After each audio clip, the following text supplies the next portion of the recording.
The morning mist along the Altamaha River does not rise so much as it dissolves, peeling back from the dark, tannic waters like a shroud pulled from a corpse. In the deep coastal low country of Georgia, where the Spanish moss hangs from the ancient live oaks like tangled gray hair, the silence is thick enough to taste. It tastes of salt mud, decaying marsh grass, and old secrets that the earth has spent more than a century trying to swallow. If you were to walk through the overgrown ruins of what was once known as the Willow Creek plantation today, you would find little more than crumbling brick foundations choked by wild kudzu and the rusted remains of sugar kettles sinking slowly into the mire. But if you stand quiet enough, just before the heat of the southern sun breaks through the canopy, the wind moving through the reeds seems to carry a sound that does not belong to the modern world. It is the sound of bare feet running through wet clay. It is the ragged, desperate breathing of a family running out of time. And beneath it all lies the memory of a man who was an impossible paradox in the eyes of the untold South. A man born into the brutal chains of chattel slavery, yet possessing skin as pale as carved milk glass, and hair the color of spun cotton. His name was Silas, and his story was erased from the official histories, not because he was forgotten, but because what happened in the dark woods of Willow Creek in the autumn of 1852 was so terrifying and so profoundly unjust that those who survived could only speak of it in whispers. To understand the tragedy of Silas and the family that perished beside him in the merciless Georgia swamps, one must first understand the world into which he was born. The American South, in the decade preceding the Civil War, was a society built entirely upon the rigid, absolute geometry of racial division. The color of one's skin was the undisputed ledger of human worth, a visual boundary line drawn by law, enforced by the lash, and blessed by the pulpits of 1,000 white churches. To be dark was to be property, an animate tool designed for labor in the cotton fields and the treacherous tidal rice swamps. To be white was to be the master, the overseer, the arbiter of life and death. But Silas shattered this terrifying architecture simply by taking his first breath. Born in the bitter winter of 1828, in a drafty cabin on a sprawling South Carolina estate, Silas entered the world lacking the melanin that defined his mother, his father, and every generation of his ancestors. He was an albino. In the dim, tallow-lit interior of the slave quarters, the midwives gasped when they pulled him from his mother's womb. In the candlelight, his skin glowed with an unnatural, translucent pinkness. His eyes, blinking rapidly against the feeble light, were not the deep brown of his kin, but a shifting, watery violet red that seemed to lack a pupil entirely. In the enslaved community, his birth was met with a mixture of profound awe and quiet trepidation. To some of the older elders, who carried memories of the old faiths brought across the Middle Passage from the shores of West Africa, a child born without color was touched by the spirits, a bridge between the world of the living and the world of the ancestors. They believed his pale skin was a vessel of spiritual power, a sign that the gods were watching. But to others, conditioned by generations of trauma under the watchful eye of white overseers, the child was a dangerous anomaly, a living lightning rod that would surely draw the wrath of the master down upon them all. They knew that in a world where the white man claimed supreme dominion based on the whiteness of his skin, a slave who looked whiter than the master himself was an unforgivable contradiction. For the first few years of his life, Silas was kept hidden as much as possible. His mother, a gentlewoman named Clara, whose hands had been scarred by years of stripping tobacco leaves, wrapped him in heavy burlap shawls and kept him strictly within the shadows of the cabin. She knew instinctively what the harsh southern sun would do to her boy. While the other enslaved children ran through the dusty lanes between the quarters, Silas sat in the dim corners, tracing the patterns of dirt on the floor, his sensitive eyes perpetually squinting against the harsh glare that leaked through the chinks in the log walls. When the master of the estate finally discovered him, Silas was 4 years old. The reaction was not immediate violence, but something far more insidious: fascination. In the mid-19th century, Medical science understood almost nothing of genetics or albinism. To the wealthy elite of the planter class, Silas was not a human being suffering from a hereditary condition. He was a biological curiosity, a grotesque novelty to be paraded before visiting guests, alongside prize-winning thoroughbred horses and exotic imported birds. As Silas grew into manhood, his existence became a torturous pantomime. He was tall, slender, and remarkably strong, yet he was rarely sent to the heavy field gangs. Instead, his owner dressed him in fine livery and forced him to serve drinks on the grand veranda. During lavish summer balls, visitors would stare openly at him, raising their opera glasses to examine his white hair and pale eyebrows, debating among themselves whether he was a clever trick of breeding or a monstrous jest of nature. Some white guests felt a visceral, inexplicable revulsion toward him. They could not bear the sight of a man who wore the biological uniform of the master class, yet bowed his head and answered to the name of a slave. They would purposefully spill hot tea on his hands just to watch him flinch, or command him to stand directly in the glaring afternoon sun until the exposed skin of his neck and face blistered and peeled in agonized weeping patches. Through it all, Silas learned the survival mechanism of absolute invisibility. He learned to lower his chin to his chest, shielding his burning violet eyes, and to make his mind go completely blank. He became a ghost inhabiting a pale shell, enduring the humiliation with a quiet, monumental dignity that only infuriated his tormentors further. Yet, even a ghost can be awakened by the warmth of human connection. When Silas was 22 years old, his original master died of yellow fever, and the estate was liquidated to pay off mounting gambling debts. Silas was dragged in chains to the notorious slave markets of Charleston, South Carolina. There, standing on the auction block under the blistering heat of a July sky, stripped to the waist so prospective buyers could examine his pale, sun-scarred skin, he felt the true depth of his precarious place in the world. The auctioneer barked his attributes to the crowd, presenting him as a rare prize, an ornamental piece for a gentleman's estate. The crowd laughed and jeered, but among the sea of white faces in the courtyard stood a man whose gaze did not hold the idle curiosity of a collector, but the cold, calculating cruelty of a tyrant. His name was Thaddeus Vance. Thaddeus Vance was the master of Willow Creek, an isolated, decaying rice plantation situated deep within the swampy delta of the Altamaha River in Georgia. Vance was a man consumed by a toxic mixture of aristocratic pride and financial desperation. His plantation was failing, the soil was exhausted, the dikes holding back the tidal rivers were eroding, and his reputation among the wealthy Savannah elite was crumbling due to his vicious temper and rumors of sadistic violence toward his labor force. Vance did not buy Silas to serve tea on a veranda.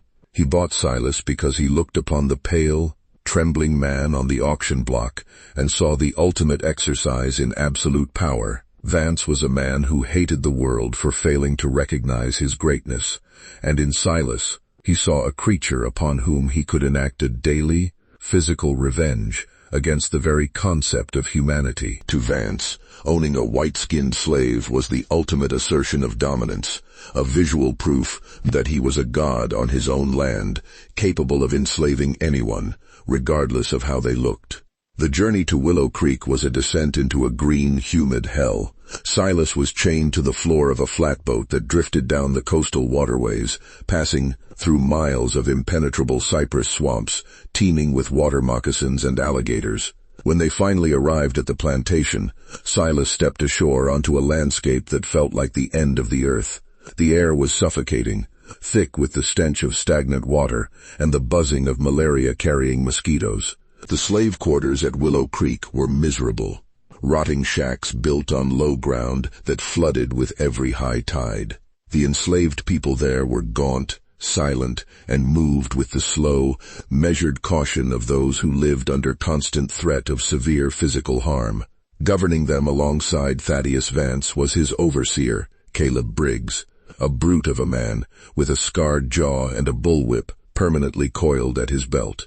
Briggs was an illiterate, poor white man, whose entire sense of self-worth was derived from his absolute authority over the black bodies he terrorized. From the very first moment, Briggs set eyes on Silas. A venomous, irrational hatred took root in his chest. Briggs looked at Silas's pale face and white hair and felt an uncanny threat to his own status. He determined immediately that he would break the pale slave, that he would drive him into the mud until that white skin was permanently stained with the filth of the swamp. Life at Willow Creek quickly became an exercise in daily survival, but it was also here, in the darkest depths of his enslavement, that Silas found the one thing he had been denied his entire life: unconditional love. Her name was Amelia. She was a field hand, born and raised in the brutal marshes of Georgia, possessing skin the color of rich, dark mahogany, and a spirit that remained miraculously unbroken despite the horrors around her. Amelia was known among the enslaved community for her extensive knowledge of healing roots and marsh herbs. She knew which barks could soothe a fever, which mosses could stop the bleeding of a whip cut, and how to read the subtle shifts in the river tides. Where others looked at Silas with superstitious fear or lingering discomfort, Amelia looked at him and saw simply a man in deep, perpetual pain. During Silas's first week in the rice ditches, where he was forced to stand waist-deep in stagnant, leek-green water under the brutal, unshaded glare of the sun, his skin suffered terribly. By the end of the day, his back and shoulders were covered in severe, second-degree sunburns, the pale flesh blistering into agonizing welts. That evening, as Silas sat alone in the shadows of the quarters, trembling from fever and the sheer agony of his inflamed skin, Amelia crept into his cabin. She carried a small wooden bowl filled with a cool green poultice made from crushed aloe, witch hazel, and river lily leaves. Without saying a word, she knelt behind him and gently applied the soothing paste to his blistered shoulders. Silas, accustomed only to the harsh grip of overseers and the mocking pokes of curious masters, wept silently at the soft, healing touch of her hands. In the months that followed, Amelia became his protector, his anchor, and eventually, his wife. They spoke their vows in the secrecy of the marsh, jumping the broom under the light of a pale moon, surrounded by their fellow enslaved workers who stood guard against the overseers' patrols. Amelia taught Silas how to survive the physical reality of Willow Creek. She wove him wide-brimmed hats from dried palmetto fronds to shield his sensitive eyes from the sun. She rubbed his skin daily with protective oils extracted from walnuts and animal fat to create a barrier against the scorching rays. In return, Silas gave Amelia his fierce, unwavering devotion. He would take her heaviest baskets of harvested rice during the grueling autumn cutting, risking the overseer's lash to spare her exhausted muscles. Together, they built a fragile, beautiful sanctuary within the walls of their leaky cabin.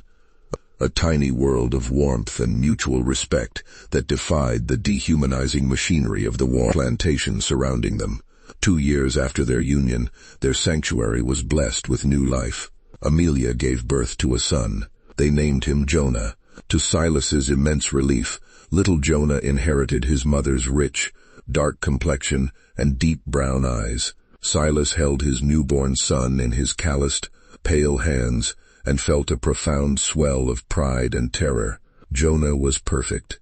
He did not bear the physical vulnerability of his father. He would not go blind in the summer sun, nor would his skin blister under the sky. But he was still born a slave at Willow Creek. As Silas watched Amelia nurse the infant, singing soft gullah lullabies that had been passed down through generations of bondage, he made a silent, sacred oath. He swore on his own life that his son would not grow up to be broken by Thaddeus Vance. He swore that somehow, someday, Jonah would know what it meant to walk upon the earth as a free man.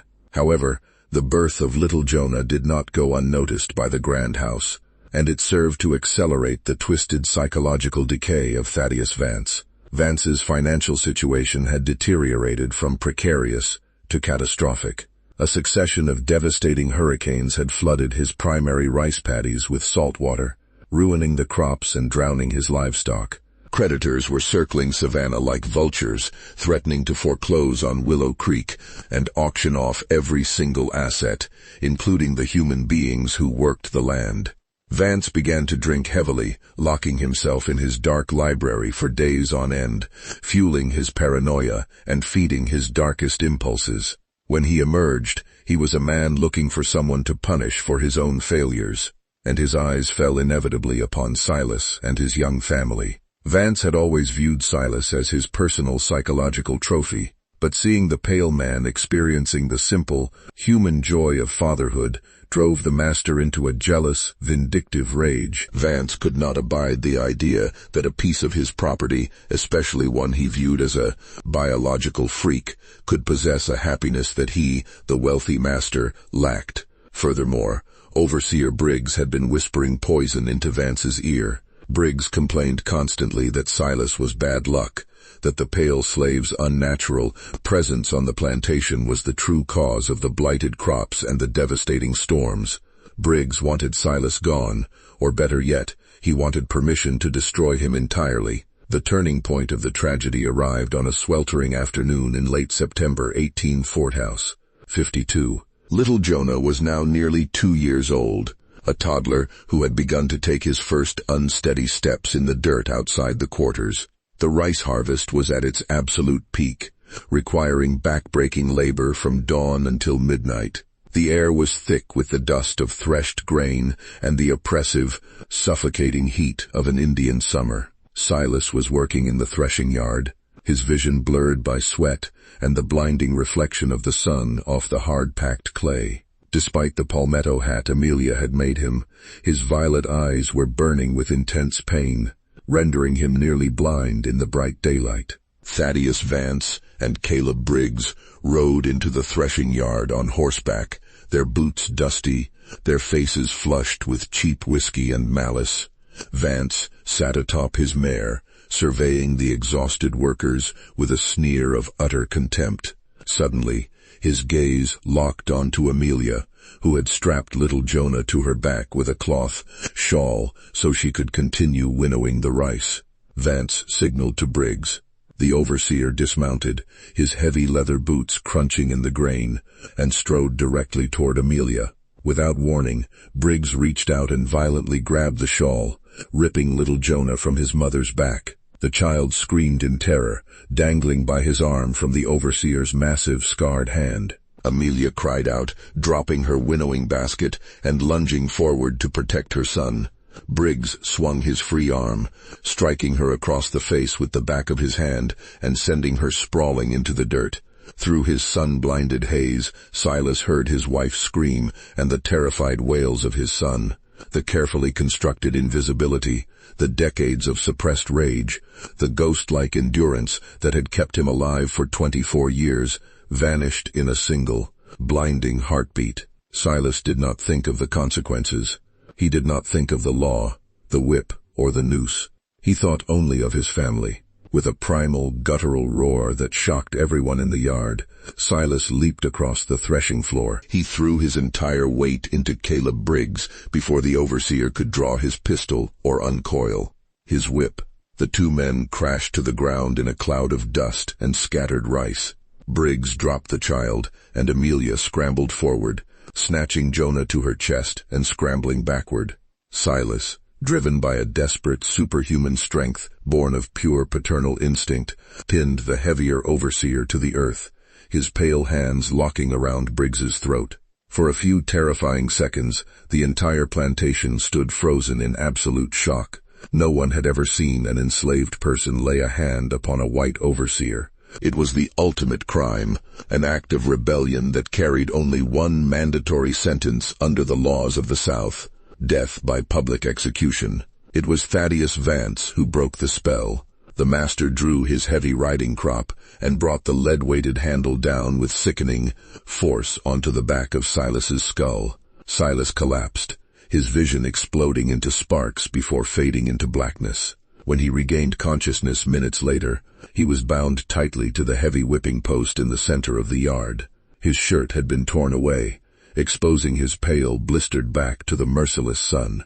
Briggs stood before him, his face purple with rage, wiping blood from a scratch on his neck. Vance sat on his horse just a few feet away, his eyes gleaming with a terrifying, manic satisfaction. "You have forgotten what you are, Silas," Vance said, his voice trembling with a quiet, lethal fury. "You think because your skin mimics mine that you are a man? You are nothing. You are a freak of nature, a piece of rotting flesh that belongs to me." Vance turned to Briggs and gave a sharp nod. "Cut him to the bone, and when you are finished with him, lock the woman and the whelp in the smokehouse. Tomorrow, I am sending them to the auction in Savannah. They will be sold to the cane fields in Louisiana. He will never set eyes on them again." The words hit Silas harder than the lead weight of the riding crop. The cane fields of Louisiana were widely known among the enslaved as a death sentence, a place where laborers were worked to death in the swampy heat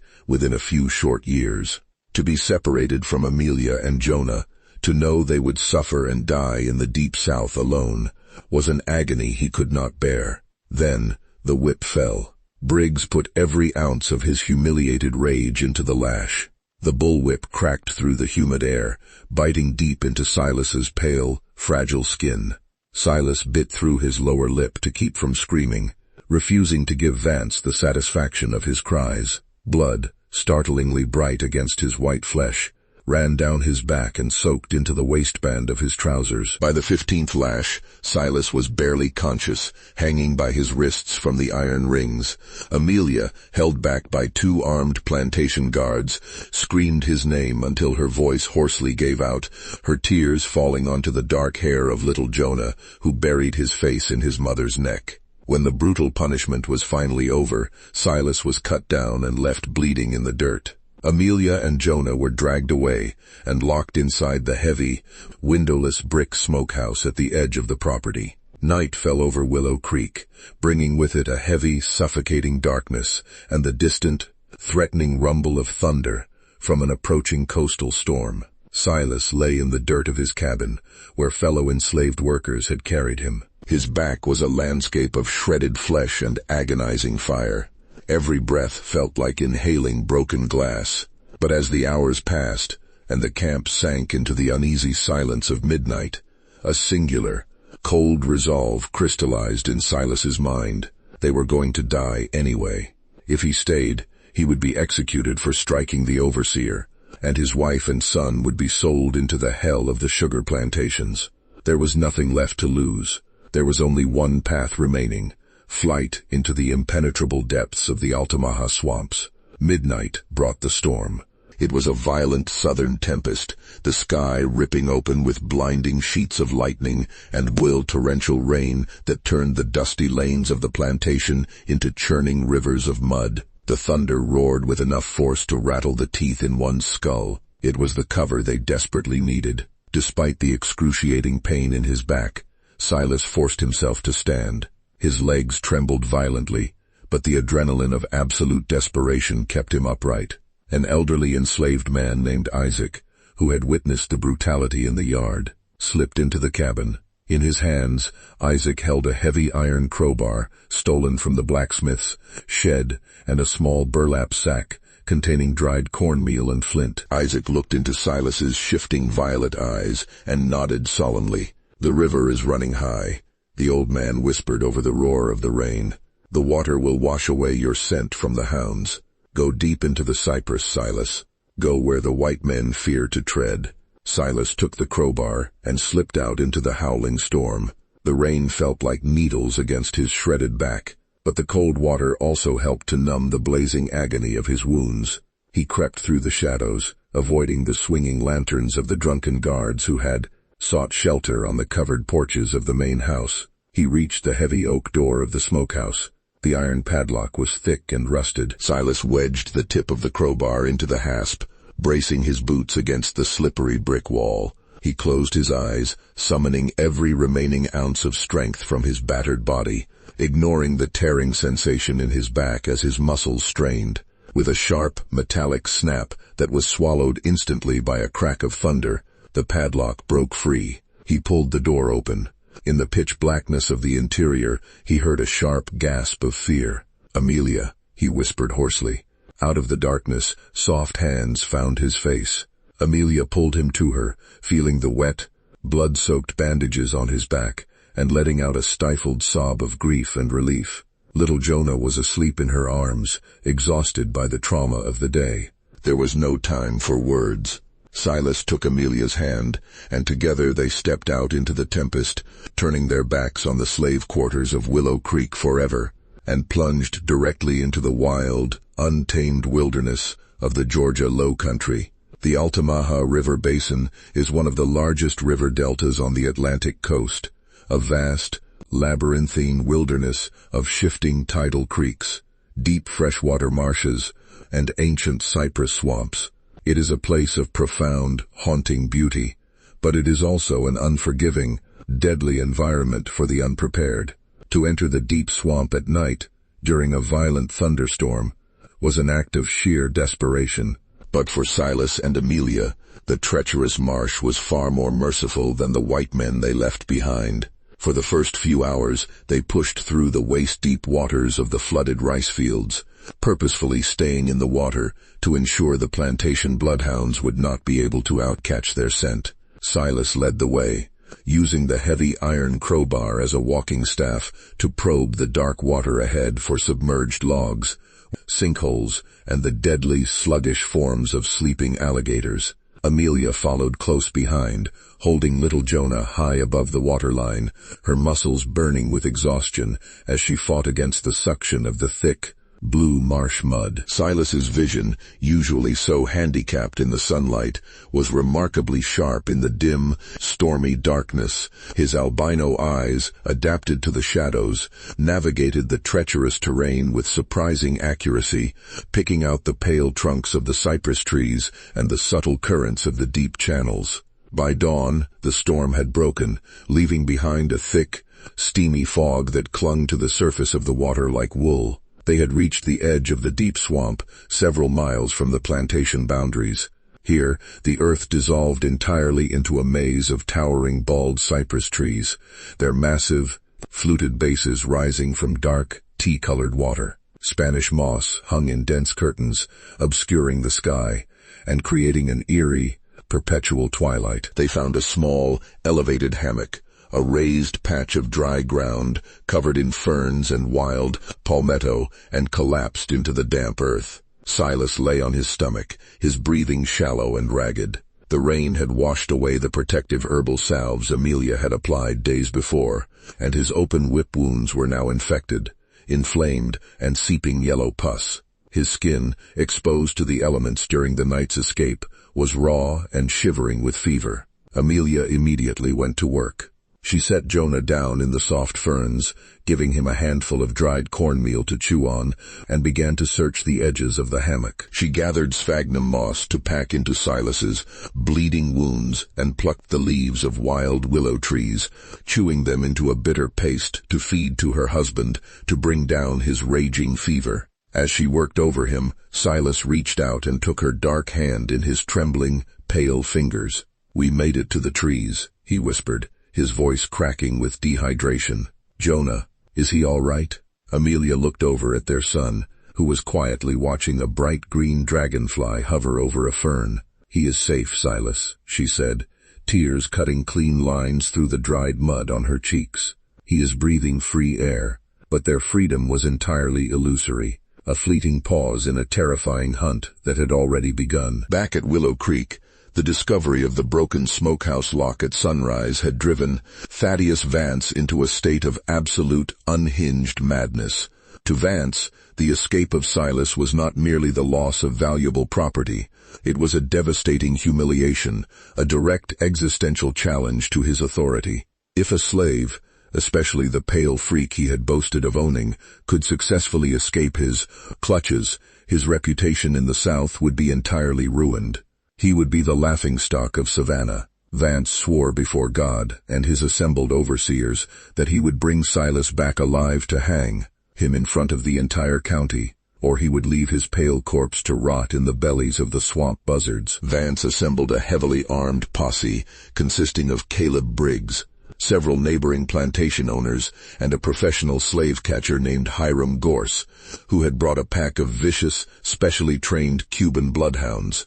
Gorse was a cold-eyed man who knew the swamps intimately. He examined the muddy tracks leading into the flooded rice fields and smiled grimly. They stayed in the water, Gorse spat, chewing on a plug of black tobacco. Smart. But a man with a shredded back and a woman carrying a whelp can't stay in the deep water forever. They gotta come up for dry land eventually, and when they do, my dogs will catch the scent. By noon, the hunting party had entered the deep cypress swamp, navigating the narrow channels in flat-bottomed skiffs, the bloodhounds whining eagerly at the bows of the boats. The sound of the hunting horns, echoing mournfully through the dense canopy of the swamp, reached the ears of Silas and Amelia, just as the afternoon heat reached its oppressive peak. Silas's eyes snapped open. The fever was burning through his veins like wildfire, blurring the edges of his vision, but the terrifying, unmistakable baying of the bloodhounds cut through his delirium like a physical blow. "They are coming," he gasped, trying to push himself up from the ground. His arms gave out, and he collapsed back into the ferns with a groan of agony. Amelia pulled him up, draping his heavy arm over her shoulder. "We have to move, Silas. Lean on me. We have to cross the deep water to the barrier islands. If we can reach the coast, we can find the maroon camps, the free people who live in the salt marshes. They will hide us." For the next 12 hours, the escape became a surreal, agonizing nightmare. They moved deeper and deeper into the wild heart of the Altamaha Delta, a region where solid ground ceased to exist. They waded through treacherous black sloughs, where deadly water moccasins slithered across the surface just feet away from little Jonah's dangling legs. They pushed through dense thickets of saw palmetto that sliced through their clothes and left bleeding scratches across their skin. Through it all, the brutal Georgia sun filtered through the canopy, striking Silas's unprotected face and neck. Without his palmetto hat, which had been lost in the storm, his skin began to blister anew, compounding the agony of his infected back. His violet eyes, swollen and weeping from the glare, could barely see the roots he was stepping over. He was navigating purely by the sound of Amelia's voice and the desperate, primal urge to keep himself between the hunters and his son. Behind them, the posse was closing the distance relentlessly. Hiram Gorse's bloodhounds had finally picked up the scent on a muddy ridge where Amelia had stopped to nurse Jonah. The baying of the pack shifted from a frantic search to the deep, rhythmic, terrifying howl of dogs hot on the trail. Thaddeus Vance stood at the bow of the lead skiff, his double-barreled shotgun resting in the crook of his arm, his face twisted into a mask of obsessive, murderous anticipation. Beside him, Caleb Briggs cracked his whip against the water, urging the rowers faster. "They're heading for the dead man's reach," Briggs noted, pointing toward a treacherous stretch of the river where the freshwater swamp met the tidal saltwater currents. "There's no way across that water on foot. The mud there is like quicksand. They're trapping themselves." Briggs was right. Just before sunset, Silas and Amelia broke through the dense line of cypress trees and found themselves standing on the muddy banks of Dead Man's Reach. Before them lay a wide, churning expanse of dark river water, swollen by the incoming Atlantic tide. The current was fast, swirling with treacherous undertows and thick mats of floating marsh debris. On the far side of the river lay the expansive salt marshes and the barrier islands, freedom, sanctuary, and life. But between them and that distant shore lay 200 yards of deep, rushing water and vast stretches of deep, treacherous tidal mud. Exhausted, starving, and burning with severe infection, Silas slumped against the trunk of a dead cypress tree at the water's edge. He looked back into the dark shadows of the swamp. The baying of the hounds was deafening now, echoing off the trees from less than a half-mile away. He could hear the shouts of the men, the splashing of the oars, the metallic clinking of weapons. They were out of time. Amelia stood at the edge of the rushing water, holding Jonah tightly to her chest. She looked at the churning river, then back at her husband. She knew Silas could not swim across that current in his condition. The weight of his exhaustion and the paralyzing pain of his wounds would drag him under within seconds. and if she tried to swim across carrying Jonah, the treacherous undertow would likely claim them both.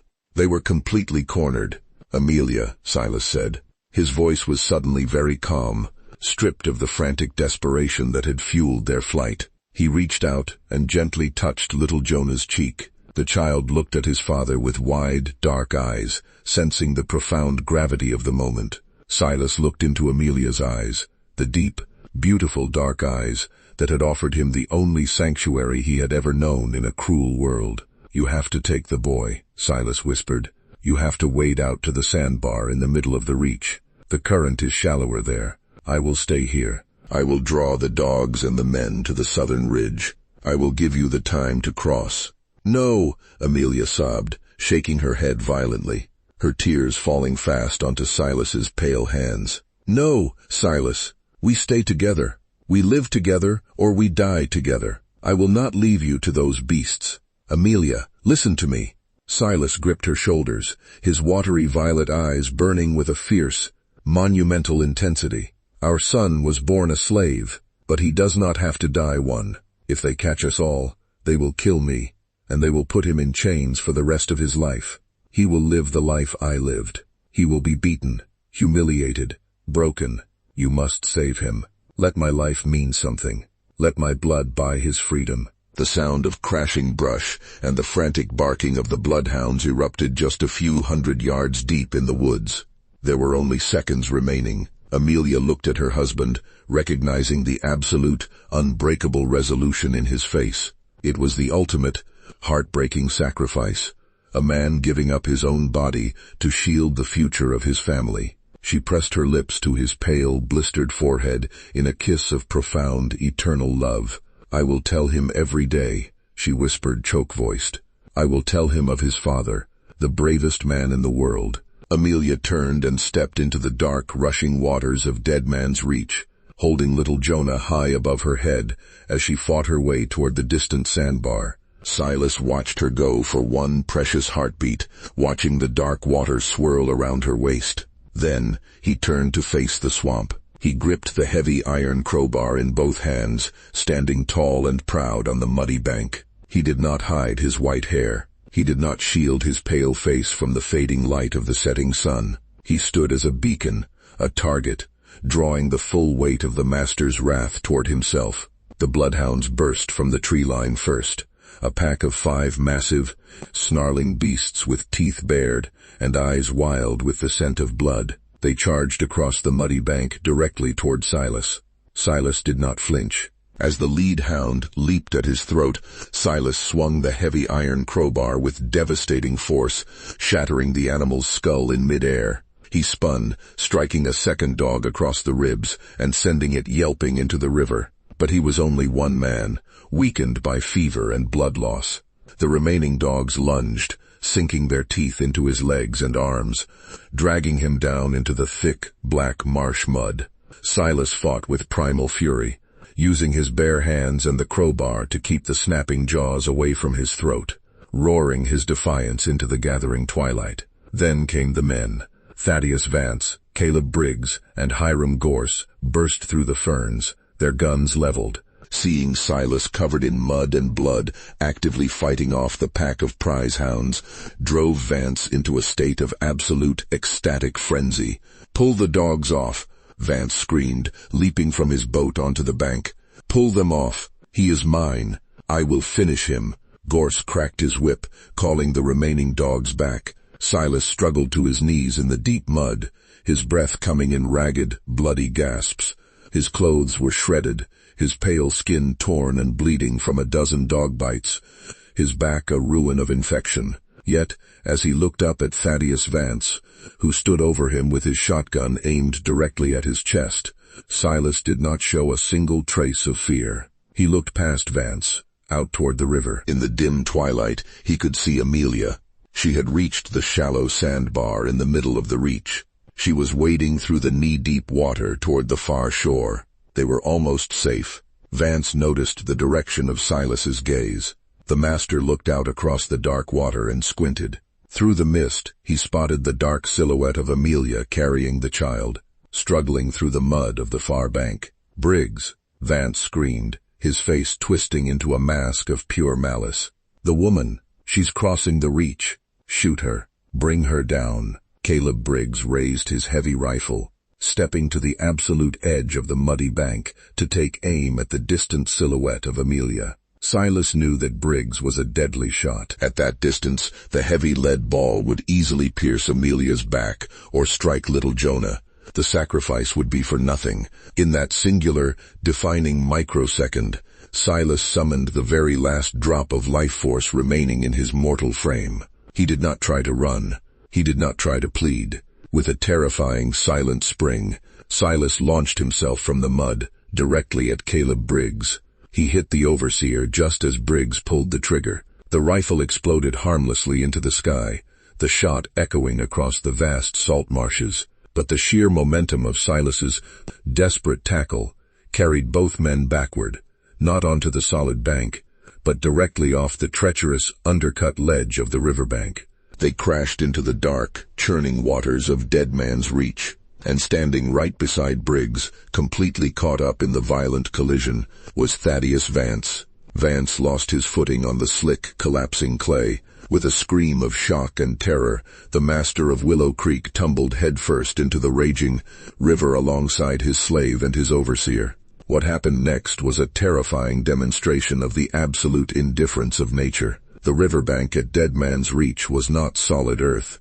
It was a deep, unstable shelf of tidal quicksand and thick subterranean marsh muck, undermined by centuries of rushing currents. The violent impact of the three men hitting the water caused the entire muddy bank to catastrophically give way. Thousands of pounds of heavy, wet clay and tangled cypress roots collapsed into the river in a massive, churning underwater landslide. Hiram Gorse, standing a few yards back with the dogs, watched in absolute horror as the river swallowed them. In the dark, swirling current, Caleb Briggs surfaced for a second, thrashing violently, his heavy leather boots and ammunition belt dragging him down into the thick, suctioning mud at the bottom of the channel. He screamed once, a gargling cry filled with river water, before the treacherous undertow pulled him beneath the surface forever. Thaddeus Vance thrashed wildly in the current, his fine riding clothes heavy with water,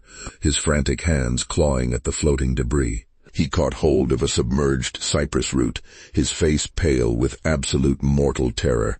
"Gorse!" Vance screamed, his voice cracking with panic. "Help me! Throw me a rope! I'm sinking!"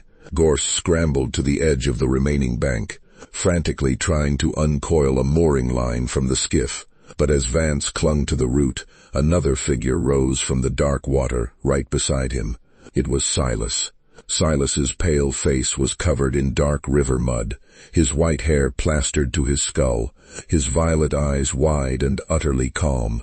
He looked like a spirit rising from the depths of the earth, an avenging angel fashioned from the dark, very swamp Vance had tried to conquer. Silas did not strike his master. He did not utter a single word of hatred or revenge. He simply reached out his pale, bleeding arms and wrapped them firmly around Thaddeus Vance's waist. "No!" Vance shrieked, his eyes bulging in terror as he felt the unbreakable death grip of the enslaved man locking around him. "No! Get off me! I am your master! I command you!" Silas closed his eyes, resting his chin on Vance's shoulder. He felt the rapid, terrified beating of the master's heart, matching the slowing, peaceful rhythm of his own. Together, locked in an embrace that defied every law of the antebellum South, the pale slave and the cruel master were caught by the massive, swirling vortex of the collapsing quicksand bank. The dark, tannic waters of the Altamaha River closed over their heads, pulling them down into the deep, suffocating silt. The river surface churned violently for a few moments, bubbles erupting from the black mud, and then, as the twilight faded into absolute night, the water smoothed over. The river flowed on, dark, silent, and entirely unconcerned with the ambitions of men. On the far side of Dead Man's Reach, safe among the tall marsh grasses of the barrier islands, Amelia collapsed onto the dry earth. She had heard the gunshot. She had heard the shouts and the massive splash of the collapsing riverbank. She turned and looked back across the wide, dark river. The hunting horns were silent. The barking of the dogs had ceased. There was only the sound of the wind moving through the sea oats and the rhythmic, gentle washing of the tide against the shore. She knew, with a deep, shattering certainty in her soul, that Silas was gone. He had paid the ultimate price to ensure their survival. Amelia pressed her face into the damp earth and wept, a profound, agonizing grief that shook her entire body. But as she cried, little Jonah reached out his tiny, warm hand and touched his mother's face, wiping away the tears with his thumb. Amelia looked at her son. In the light of the rising stars, Jonah's dark eyes were bright, curious, and entirely free of fear. He was alive. He was beyond the reach of the whips and the chains. Amelia stood up, gathering Jonah firmly into her arms.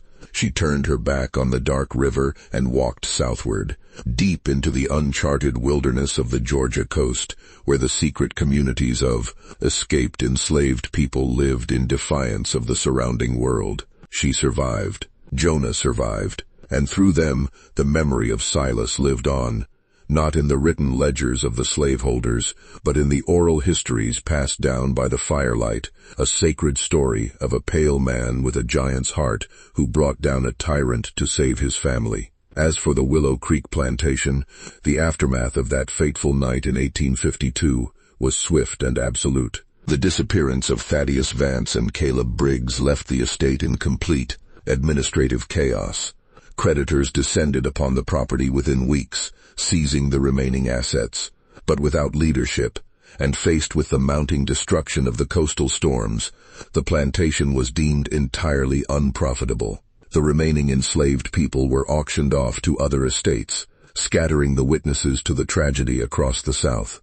Within a few short years, the wilderness began to reclaim its territory. The river dikes breached, flooding the rice paddies with brackish water. Wild kudzu and poison ivy crawled up the grand columns of the main house, pulling the brick foundations apart stone by stone. By the time the Civil War swept across Georgia a decade later, Willow Creek was already a ghost town, a decaying ruin rotting quietly in the humid swamp air. For over a century, official history forgot Silas. The ledgers of the slave markets simply listed him as lost property. The wealthy elite of Savannah never spoke of how Thaddeus Vance met his end, preferring to let the rumors of a tragic hunting accident cover the humiliating truth that he had been dragged to his death by the very man he sought to dehumanize. The historical record has always been curated by those who hold the pen, and those who held the pen in the 19th century had no interest in recording the heroism of an albino slave. Yet, history cannot be permanently buried in the mud. Today, as modern historians dig through the forgotten archives of the antebellum South, unearthing the court records, estate liquidations, and oral testimonies of the Gullah Geechee people, stories like that of Silas are finally stepping out of the shadows. They remind us that the system of slavery was not merely an economic institution, but a daily, agonizing war waged against the human spirit. And they remind us that even in the absolute darkest corners of that terrifying system, human beings found ways to love, to resist, and to assert their undeniable humanity. If you visit the Altamaha River Delta today, the ruins of Willow Creek are nearly invisible, swallowed entirely by the ancient, towering cypress trees and the endless expanses of marsh grass. But the river still flows, dark and deep, carrying the soil of Georgia out to the Atlantic Ocean. And if you stand on the muddy banks of Dead Man's Reach as the sun dips below the horizon, painting the sky in violent shades of violet and red, you can almost feel the presence of the pale man who stood there more than a century and a half ago. You can feel the fierce, unyielding love of a father who looked into the face of absolute tyranny and said, "No more." Silas's bones remain buried somewhere beneath the shifting sands and deep silts of the riverbed, locked forever in the mud alongside the master who tried to break him. But his spirit does not reside in the earth. It resides in the wind moving through the barrier islands. It resides in the legacy of every person who survived the crucible of bondage to walk upon the earth as free men and women. The system that tried to render Silas a monster, a freak, and a piece of property failed utterly. In the end, Thaddeus Vance was consumed by his own cruelty, leaving behind nothing but ruins and forgotten dust. But Silas left behind life. He left behind a son who breathed free air. And in the grand, sweeping ledger of human history, that is the only victory that truly matters.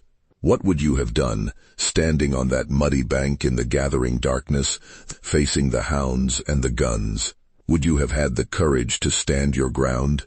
Would you have sacrificed everything so that those you loved might see the dawn of a better world? These are the questions that echo through the overgrown ruins of our past, waiting in the quiet shadows for anyone brave enough to listen.